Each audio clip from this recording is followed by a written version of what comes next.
Good evening.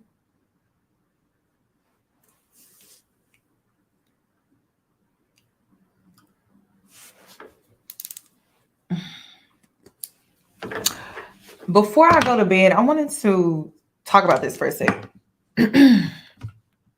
So, if you haven't seen my Shalom video, the comments are a mess.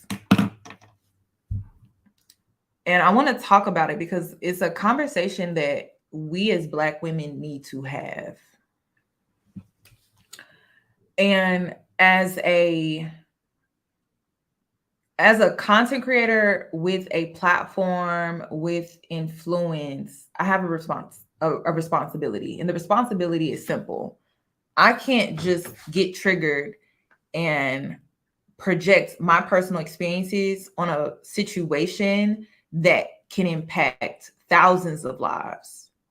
So it's my responsibility to think twice about my commentary, the things that I influence, and the things that I promote on my platform. And I take it very seriously. So when I gave the commentary that I gave regarding Shalom, it was to advise Black women to be careful about outing, exposing an abuser, a predator. It's dangerous. And it's like, I've seen so many stories out here where women have outed their abuser, outed their predator. They have been stalked, harassed, assaulted, humiliated, unalived. I've seen it happen behind stories on Facebook. I've seen it happen behind stories where women have outed their abuser or their predator on TikTok. Some of these women had restraining orders. Some of these, I think only one woman came out alive after she exposed her abuser on Facebook. One, and she was strapped. So when I give my commentary, I have a responsibility. I can't just think about how I feel. I can't just think about how Shalom feels. I have to think about the women that are watching. I have to think about the women that are being influenced. I have to think about the women that are being impacted by the things that they're seeing online and how that impacts them in their own personal lives. It's dangerous to out an abuser online when you're not in a safe environment, when you don't have support, when you're not being legally protected, and when you're not being physically protected. So I'm never going to promote or rally up against women who go to social media first to expose an abuser and a predator, and they don't have no paper trail.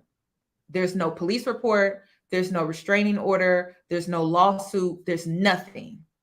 So by you telling the public has no way to protect you from this person.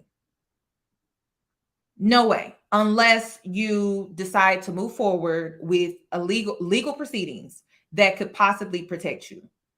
And we can offer resources like funding. But we have no way of truly being able to protect you when you out an abuser and a predator.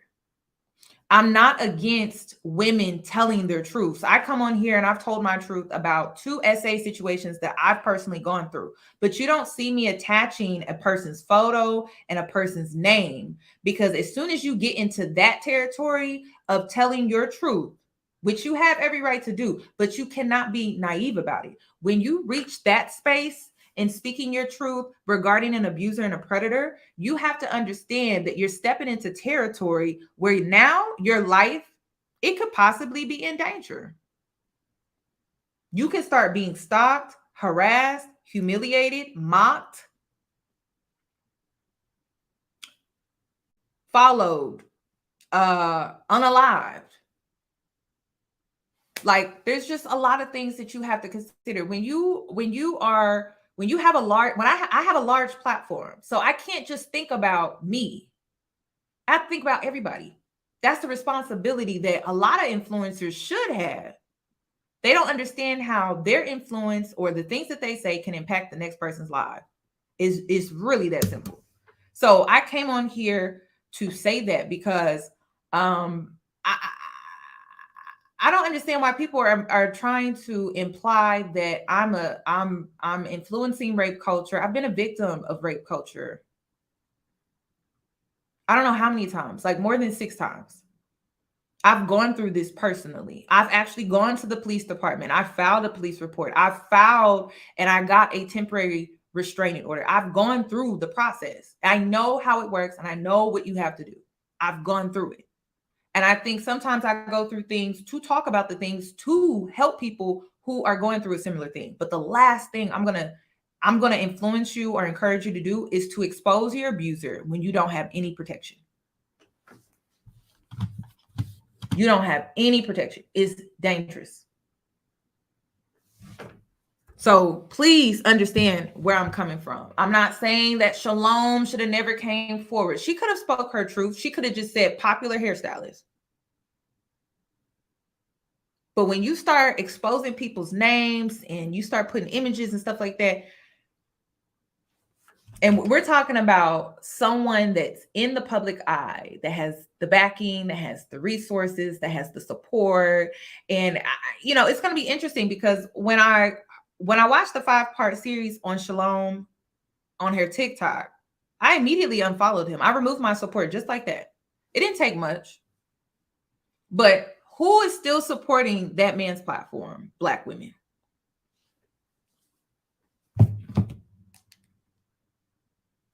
Who is supporting this man? Black women. It's not me. Black women are still going to support this man. So you have to, it's easy to get triggered and then to react emotionally. And even Shalom admitted that that's kind of how this all started, right? She got triggered and she reacted impulsively. And now this has turned into this big thing, right? So if you don't learn anything from Shalom's experience is that she got triggered, she reacted impulsively, and she didn't think about the fallout. She didn't think about what this could mean for her. And now that she's pregnant and she's going through all of it's a lot. It's a lot for a woman to go through. And the only thing that we can offer her is support. But like, we can't really protect her from people online harassing her. We can't really protect her from people saying that she's lying. We can't protect her from any of that. It's like, these are things that you have to consider before you decide to accuse someone or expose someone. And it's not that I don't want to believe you or that people don't want to believe you. It's just, you put us in a weird position.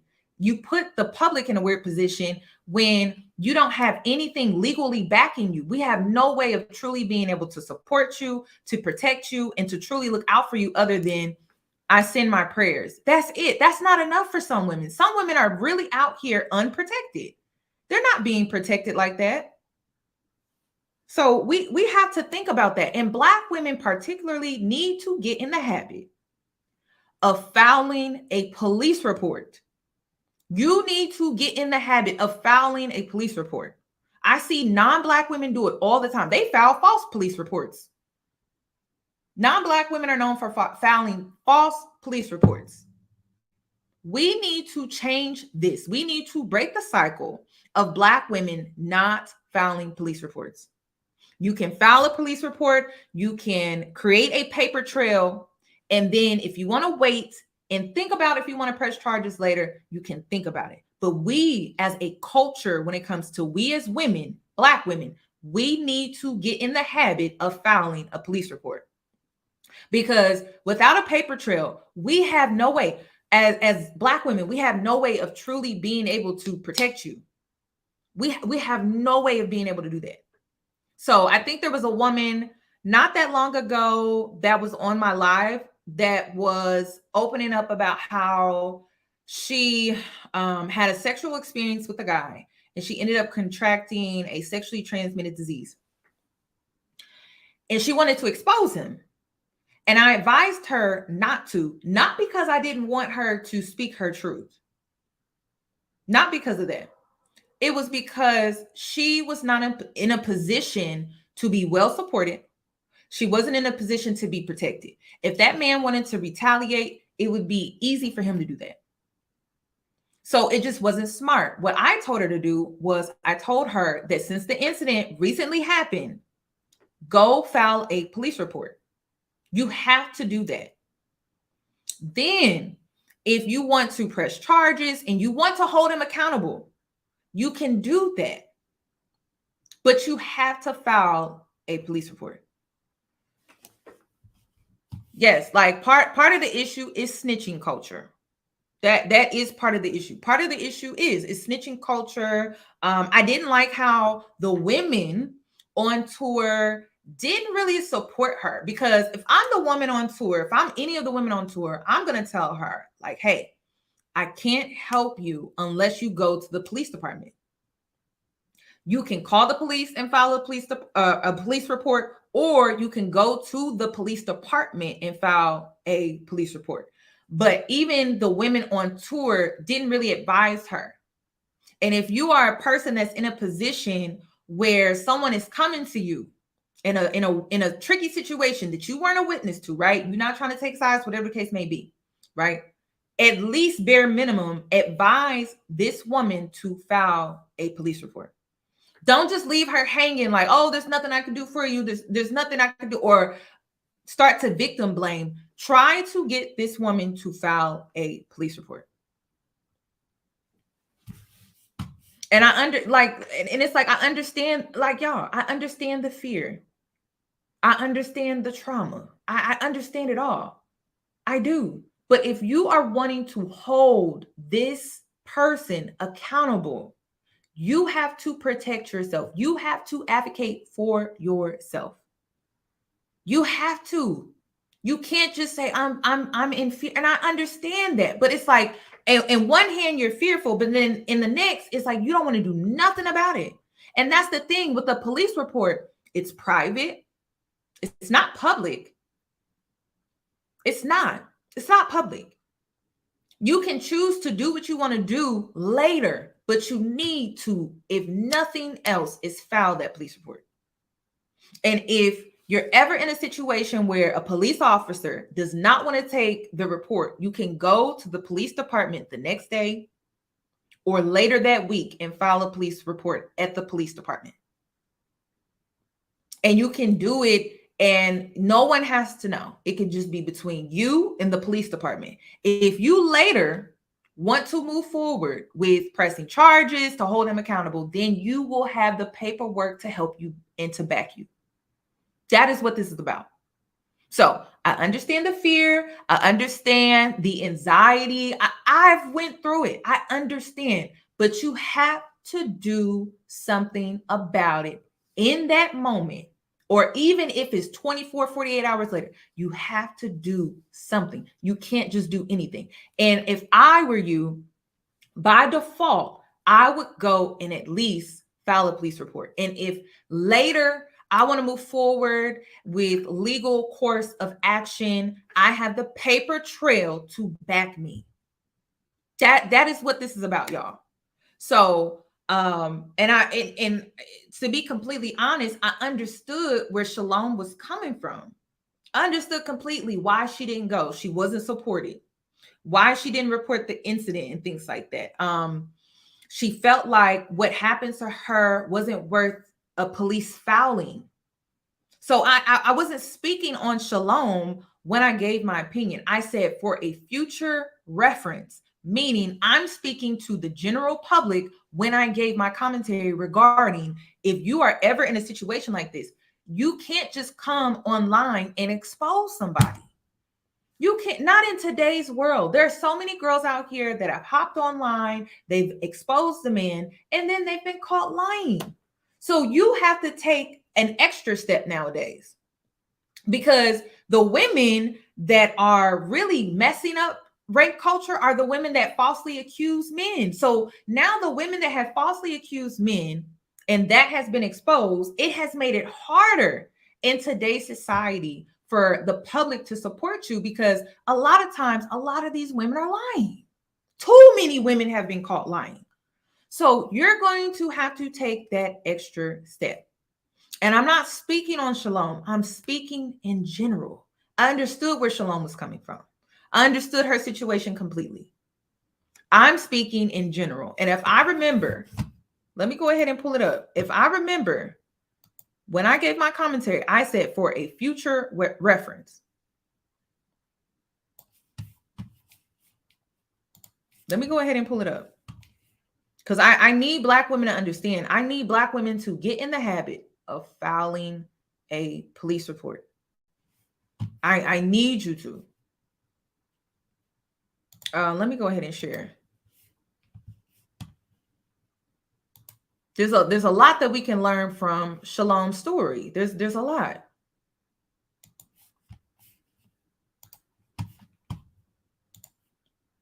Your opinion on this? Do you believe him? Well, before we get into that, I need to let it be known on my platform, when situations like this occur, it's hard to back up Black women who don't protect themselves. So I know Shalom was 21 years old when all of this took place. This was back in 2017. But when you out someone and you accuse someone of a serious crime like this, it's very hard to support you because you didn't take any legal action. And I understand that she explained why, but I'm just saying, for a future reference, like, if you want me to support you and to side with you, I need you to take this situation way more serious, like by pressing charges and moving forward with legal proceedings so that we can support you in the proper way. This now has turned into a he say, she say.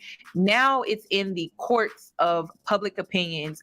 And so it's hard to protect you as a Black woman. It's hard to support you as a Black woman. It's hard to defend you as a Black woman when you don't take the necessary steps prior to outing someone, to accusing someone, and labeling someone a predator. It's very hard to support you. And when you don't have any legal backing, it also puts me in a position where now I'm putting my brand on the line, and now it's seen as a liability because I could be accused of pushing false information against this man, and you haven't done anything legally to protect yourself and to protect people like myself who want to bring light to your story. So I just wanted to put that out here. Now, when it comes to my opinion, this is all allegedly, and I have to make that known on my platform because I wasn't a witness. I wasn't there. She did not press any charges. She didn't move forward with any legal notions against this man. So when it comes down to my opinion based off of he say, she say, I don't believe this man. I don't believe this man, not for 1 second. He comes across very arrogant. I thought it was weird for him to. That's all that's I don't believe him, y'all. I don't believe him at all.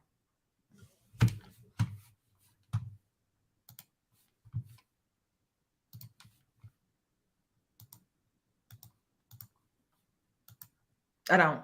And when it comes to serious situations like this, I can't be biased, but I don't believe him because that's my real opinion. I don't believe him.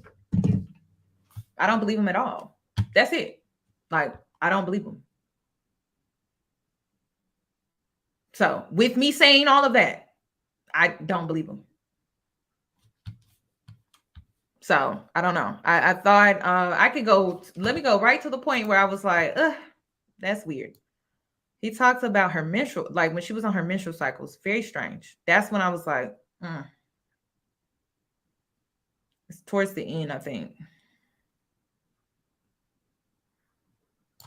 And he became very arrogant. I was like, I don't believe this man, not for 1 sec. That's what turned me off about him, was that part. Wait. I don't believe him at all. I don't even think women watched it all the way through. I don't think they watched it all the way through. They got triggered and then they just got mad. But I don't believe this man at all. But pause. The next day, I go downstairs and we go to before the class, And the head owner of the tour comes to me. She says, "Hey, what did you and Shalom do last night?" And again, I'm thinking, I'm grown. Why are you asking me about me and Shalom? It's my opinion. But I said, nothing, nothing. That's just. And then she says, well, Shalom says you tried to outward her. I immediately heard everything that me and Shalom did last night. Like I said, we wanted out of the tour. Shalom was out of the tour now. Okay. Now me and Shalom were together after this. I was on the flyer. She was on the flyer. Separate events, separate charity. Separate paychecks from this other one we were doing the tour together. So she knows I was gonna be there. I knew she'd be there. Now, granted, I made plans to chat with her and say, "Hey, Shalom, what the fuck?" And but I didn't know. I mean, like that. But I didn't know how I was gonna, approach her because I didn't know how to approach her. Then she lose her shit and come off whatever. So when I got there, Shalom was there, and I wasn't gonna speak to her for that exact reason of I didn't know how she was gonna play me. But lo and behold, Shalom, so many years later, someone makes a post. It's called my work from 2016 or whatever, how I ain't that good or whatever. And Shalom comments and says, he's a predator. Let me tell you something. Shalom told the lady that I tried to rape her, but I stopped because her period was on. Let me say this, here now. I done fucked on a period before.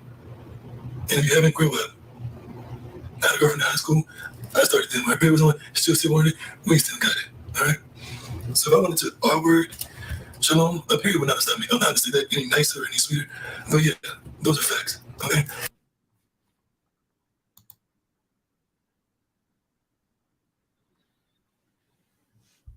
Y'all, that's what made, I was like, I don't believe him.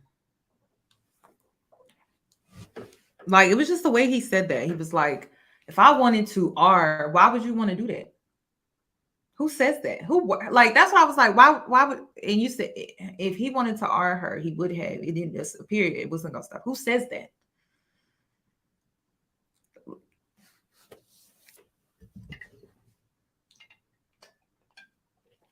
What innocent man said something like that? That's what turned me off about it. So I already believe Shalom simply because she's unproblematic. Out of all the influencers, I've never seen her in any drama. I've never seen her have any issues with brands or anything like that. She really does seem like a well-rounded woman, and her character in this space on YouTube has spoken for itself to where I believe her. However, it's just like I said, I'm the type of person where I think about your safety. I think about that. I do. I think about that. I think about how you could be harassed. I think about how you could be stalked. I think about how you could be assaulted. I think about how you could be intimidated or further taunted because you outed an abuser or predator online. So it's not that I don't believe her. It's just when you are in situations like this, they have to be handled in a very delicate way. You can't be irrational. You can't be impulsive. Like, you have to truly be very much rational about how you want to handle this, because it's not that I don't believe her. It's just now it's a he say, she say, and another situation that kind of interferes with Shalom's story is that, he's married to a Black woman. And y'all know, that's all I need to say. It's really going to turn into he say, she say, because he's actually married to a Black woman. He has I think 2 daughters or something like that we know of. So it just makes it very complicated. And so I don't know. It's just, I actually, what I'm hoping happens from this situation is that other victims come forward. I hope this encourages other victims to come forward to tell their story, and maybe they could come together and band together, and we can support them with moving forward with a lawsuit. Because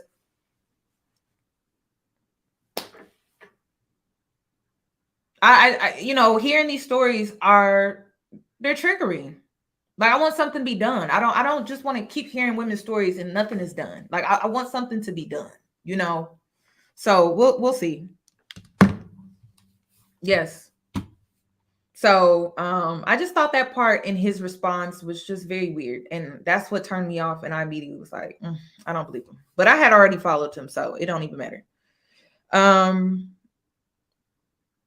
If you're just coming in, please look at my last video. Oh, there was something else that I wanted to talk about.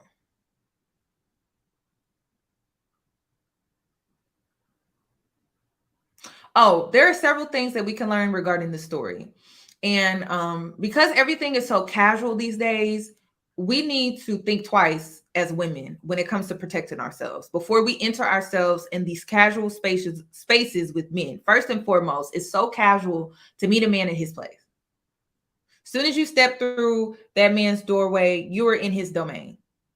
Anything could happen to you. And I understand that, you know, it's so casual to just meet a man at his place, but please understand what you are really putting yourself, what position you're putting yourself in. You need to think twice about going to a man's place for so many different reasons. I was watching Derrick Rose, and just hearing his response regarding a woman that he was dealing with, and how